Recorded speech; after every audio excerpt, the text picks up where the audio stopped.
Mi malvada suegra terminó obteniendo exactamente lo que quería. Mi suegra fue un dolor de cabeza durante años y finalmente se salió con la suya. Hace muchos años conocí a quien pensé que acabaría siendo mi pareja de toda la vida.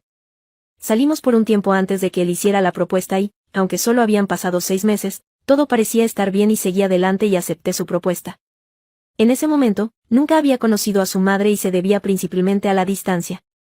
Conocí a mi entonces esposo mientras ambos terminábamos la universidad, a unas 7 horas de su ciudad natal, así que, aunque hablamos brevemente por teléfono, no conocí a su madre en persona. Parecía bastante agradable, aunque un poco falsa. Después de graduarnos, nos mudamos juntos a una ciudad grande a aproximadamente 1 hora de donde vivían sus padres. Empecé a trabajar inmediatamente como mensajero, lo cual disfruté porque nunca quise estar atrapado en una oficina y me permitió acostumbrarme al diseño de la ciudad durante las primeras semanas que vivimos allí.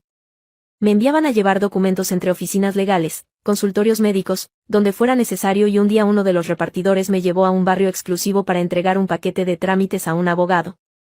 La entrega transcurrió sin incidentes, pero al salir del vecindario vi un cartel de "Se vende", y lo recuerdo todo muy claramente porque ese fue el día en que encontré la casa de mis sueños. Para contexto, quedé huérfano cuando era un bebé y me quedé con una herencia extremadamente grande. Mis padres, aunque apenas tenían 20 años cuando me tuvieron la previsión de preparar las cosas en caso de que algo les sucediera y murieran cuando yo tenía solo unos pocos años. Habían heredado mucho dinero cuando sus padres murieron antes de que yo naciera y tenían un negocio extremadamente exitoso antes de que un accidente automovilístico los enviara al reino de las sombras.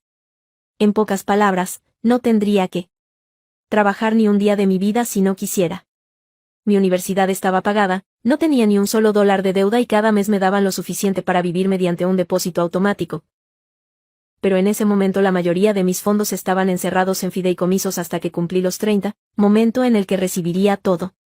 Mi prometido, aunque sabía que tenía dinero de mis padres fallecidos, no tenía idea de la cantidad y tuve una larga conversación con él ese mismo día mientras intentaba retirar parte de mi confianza anticipadamente para comprar la casa. Se sorprendió, no se molestó, pero no se lo esperaba cuando le mostré la prueba. Me tomó un tiempo hacer los trámites y arreglar todo con el abogado, pero conseguí el dinero de mis fideicomisos y compré la casa después de 2 meses de vivir juntos. Entonces su madre declaró que quería visitarlo. Hacía casi un año que no veía a su bebé y quería ver qué tipo de vida llevaba.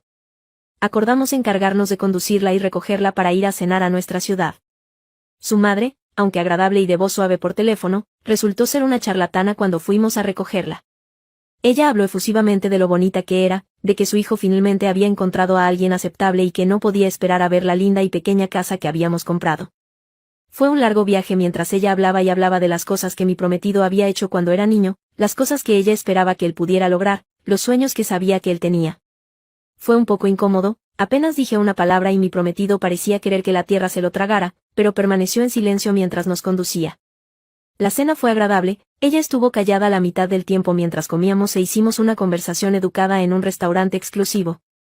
Todavía recuerdo la sorpresa en su cara cuando le pedí la cuenta al camarero y un comentario sobre lo genial que lo había invitado a cenar, para variar. No dije nada, mi prometido pareció avergonzarse de ella por un segundo, pero rápidamente seguimos adelante y no quería alborotar ninguna pluma la primera noche que conocí a la madre de mi prometido en persona. Fue durante esta noche también que noté algo que nunca olvidaría acerca de su madre, y fue que ella no parecía darse cuenta de que yo era el principal encargado de nuestras finanzas. Salimos del restaurante y el viaje hasta nuestra casa fue agradable. Hablamos sobre los alrededores y ella comentó sobre los vecindarios exclusivos por los que comenzamos a atravesar. Lo admito, sentí un poco de satisfacción cuando ella se quedó en silencio mientras él disminuía la velocidad y se detenía en el camino de entrada a nuestra casa. Una vez que entramos y se dio cuenta de que el interior era tan bonito como el exterior, se sentó en la barra y la conversación comenzó de nuevo. En realidad, no, ya que era principalmente ella la que hablaba y nosotros asentíamos y escuchábamos mientras ella hablaba. Ella hizo comentarios sobre que él compraría el auto, que pagaría nuestras vacaciones en el futuro e incluso insinuó que él financió nuestra casa. Lo dejé pasar, nunca fui alguien que hiciera alarde de mi riqueza y creo que ella tomó eso como una señal de que tenía razón, pero no la corregí. La noche terminó con ella un poco borracha, contándonos historias de cuando su prometido era un bebé y finalmente la convenció para que subiera al auto para llevarla a casa. Cuando regresó, yo ya estaba dormido y, aunque no hablamos mucho sobre la visita, se disculpó por algunos de sus comentarios y acordamos que nunca sería algo normal invitarla a visitarnos. Los siguientes años de ella en nuestras vidas giraron en torno a, aparte de sus constantes cumplidos ambiguos, Ella dudaba de cada cosa por la que él pagaba. ¿Alguna vez? Él sabía que yo era reservada sobre mis finanzas, nunca le dijo nada aparte de que estábamos manejando las cosas como pareja y realmente no me importaba si ella quería engañarse a sí misma, así que lo dejamos pasar. Nos íbamos a casar en el verano, 3 años después de estar juntos, y solo unos meses antes de casarme descubrí que era infértil. 100% nunca tendría hijos y de hecho me tuvieron que extirpar los ovarios porque estaban deformados. Él todavía quería estar conmigo, a pesar de que también quería tener hijos, así que nos quedamos juntos. Una mañana estaba preparando el desayuno, era fin de semana y estaba en el patio trasero del jardín cuando su teléfono emitió un mensaje de texto. Era de su mamá y ella estaba preguntando: ¿cuándo recibirás el acuerdo prenupcial?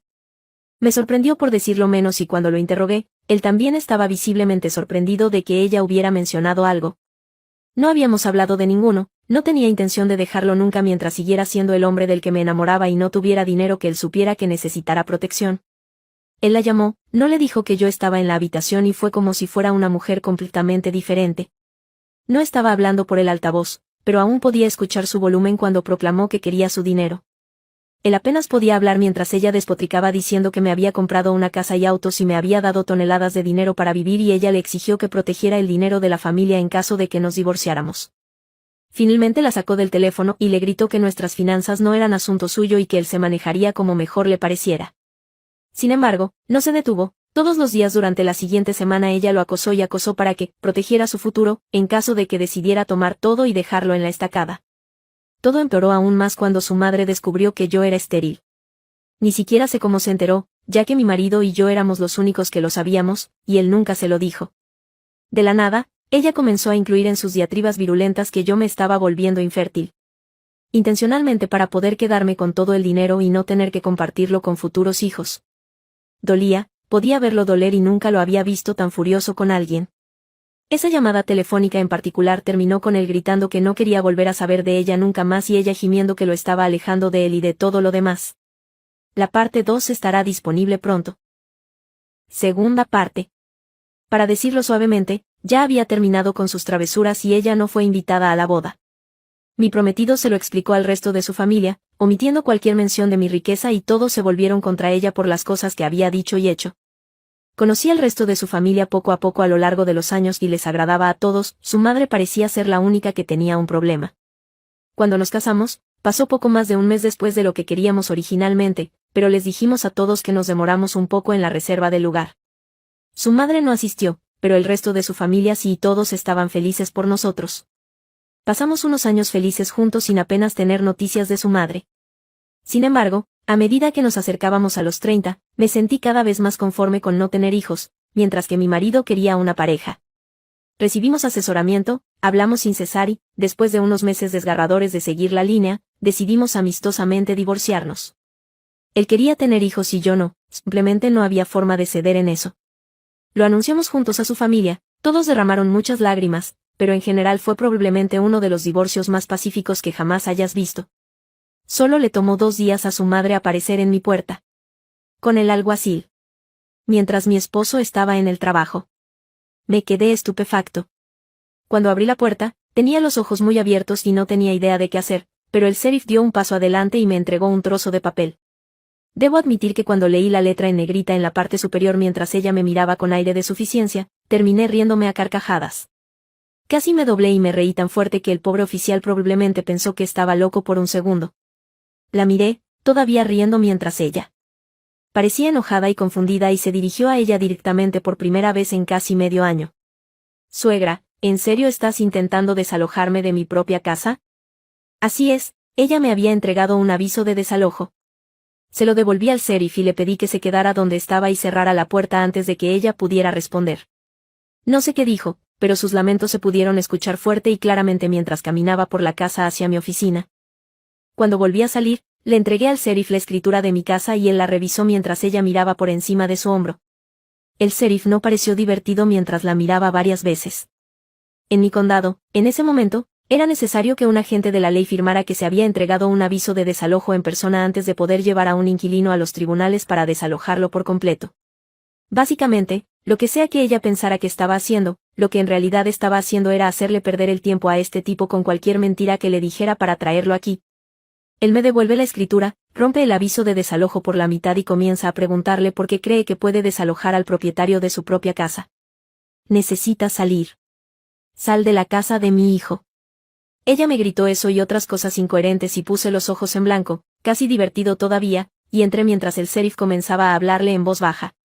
Dejé la puerta ligeramente abierta, pero ella no intentó entrar ni el sheriff mientras seguía adelante y le envié un mensaje de texto a mi esposo para informarle lo que estaba sucediendo mientras regresaba a mi oficina.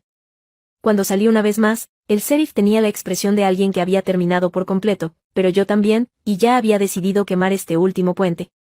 Mira, la verdadera razón por la que nuestra boda se retrasó fue porque cambiamos la fecha para ver a un abogado. No saldré de mi casa, pero te daré una cosa que te hará feliz. Le dije mientras abría la puerta y ella parecía insegura, pero no quería decir demasiado con un oficial de la ley parado junto a nosotros. Conseguimos el acuerdo prenupcial que querías, ¿quieres leerlo? Prácticamente rompió los papeles, me los arrebató de las manos tan rápido y se veía tan satisfecha consigo misma hasta el punto de dividir los bienes. En pocas palabras, todo lo obtenido mientras ya estábamos casados se dividió al 50%. Todo lo obtenido antes del matrimonio debía ser tratado como si nunca hubiéramos estado casados. ¿A qué carajo estás jugando?, exigió, claramente enojada, y decidí entregarle la única hoja de papel que tenía en la otra mano. Ella también lo agarró y, mientras reconstruía mentalmente lo que significaba todo esto, se puso pálida. Ella no terminó la declaración. Estaba temblando. Ella se quedó sin palabras. Creo que estaba furiosa. El sheriff parecía querer tomar una siesta. Recogí mis papeles, le pedí al sheriff que la escoltara fuera de mi propiedad y cerré la puerta principal. Aparentemente, se convirtió en el chisme familiar más candente porque poco después de enviarle un mensaje de texto a mi esposo, el gato está fuera de la bolsa, comenzó a recibir llamadas de su familia mientras todavía estaba en el trabajo. Muchos le ruegan que reconsidere dejarme, muchos le dicen que haga lo que quiera y la mayoría condena a su madre después de conocer la historia completa. Su familia la mantuvo a raya mientras nos divorciábamos, como parece. En realidad, ella estaba fuera de sí y creía que ella era la ruina de nuestro matrimonio. Una de sus tías comentó que estaba angustiada por haber hecho que su hijo renunciara a una fortuna. No importaba que mi dinero fuera una herencia intocable para él incluso sin el acuerdo prenupcial, ella estaba segura de que él podría usarlo como quisiera mientras estuviéramos casados. Muchos años después de que nos divorciáramos, cuando su madre falleció, supe que ella tenía montañas de deudas. Nadie sabe por qué presionó tanto en ese acuerdo prenupcial. Seguí siendo amigo de mi ex y estoy con otra persona durante los últimos años. Incluso salimos de vez en cuando con nuestro ex, su esposa y sus hijos. Él está feliz, yo estoy feliz. Todavía nos juntamos a veces.